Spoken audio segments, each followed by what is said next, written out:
안녕하십니까.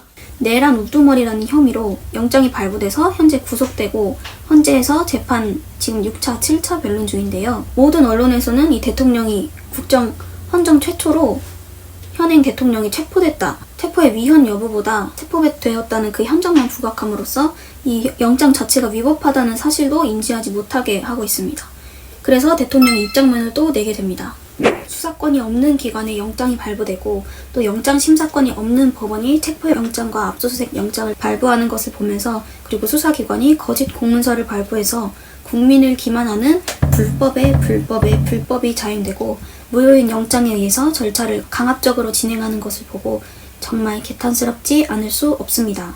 이렇게 표현을 했습니다. 대통령은 불법적이고 무효인 이런 절차를 인정하는 것이 결코 아니라 국민들이 다치는 것을 원하지 않았기 때문에 출석에 응한 것뿐인데, 언론들은 현행 대통령 체포 이렇게 해서 마치 체포가 인정된 것처럼 이렇게 연출을 하고 있는데요. 그리고 자필 편지를 통해서도 중요한 이야기를 전해주는데요. 칼에 찔려 사망한 시신이 다수 발견됐는데 살인사건을 특정하지 못했다 하여 살인사건이 없었고 정상적인 자연사라고 우길 수는 없는 것입니다. 선거수송의 투표함 검표에서 엄청난 가짜 투표지가 발견되었고, 선관위의 전산 시스템이 해킹과 조작에 무방비하고 정상적 전산 시스템의 기준에 현격히 미달인데도 또 발표된 투표자 수와 실제 투표자 수의 일치 여부에 대한 검증을 거부한다면 총체적인 부정선거 시스템이 가동된 것입니다. 정상적인 국가라면 선거소송에서 이를 발견한 대법관과 선관위는 수사에 적극 협력하여 철저히 확인해야 하는 것입니다. 살해당한 시신은 많이 발견됐는데 피해자 가족에게 누가 범인인지 입증 자료를 찾아 고소하여 처벌이 확정되지 않는 한 살인사건을 운운하는 것을 음모론이라고 공격한다면 이게 국가입니까? 이는 하나의 살인사건이 아니라 한 국가의 기틀이 되는 자유민주주의와 이를 대표하는 투표권을 말살한 사건입니다.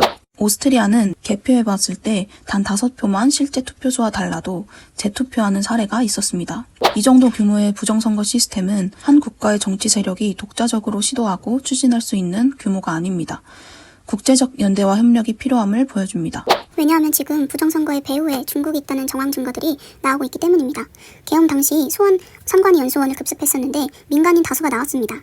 근데 이 민간인이 출입을 하는 것 자체도 불법인데 이 수원 연수원의 등기부 등본을 떼어보니 중국 국적이라는 소름 돋는 사실이 있었습니다. 살인범을 특정하지 못해서 살인사건을 음모론이라고 우기는 여론 조성 역시 부정선거 시스템의 한 축입니다. 그리고 대통령은 국민들에게 이렇게 직설적으로 물어봅니다. 이게 우리나라 현실이라면 지금 이 상황이 위기입니까? 정상입니까? 이 상황이 전시사변에 준하는 비상사태입니까?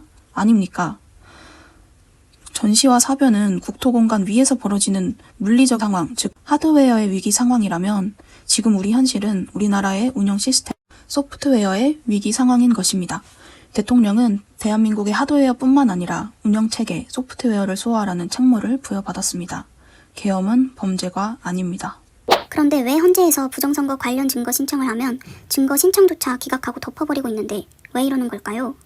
바로 헌재 재판관 8명 중 4명이 선거관리위원회 출신입니다. 이 사실을 알고 나니까 앞뒤가 맞더라고요. 그러면 다음 화에서는 헌재 재판관들이 어떤 성향을 갖고 있는지 프로필을 정리해드리도록 하겠습니다. 그리고 헌재에 가기 전에, 헌법재판소에 가기 전에 서울 서부지법에서 일어났던 건물 침입 사건에 대해서 이야기하도록 하겠습니다. 그럼 다음 시간에 만나도록 하겠습니다. 안녕.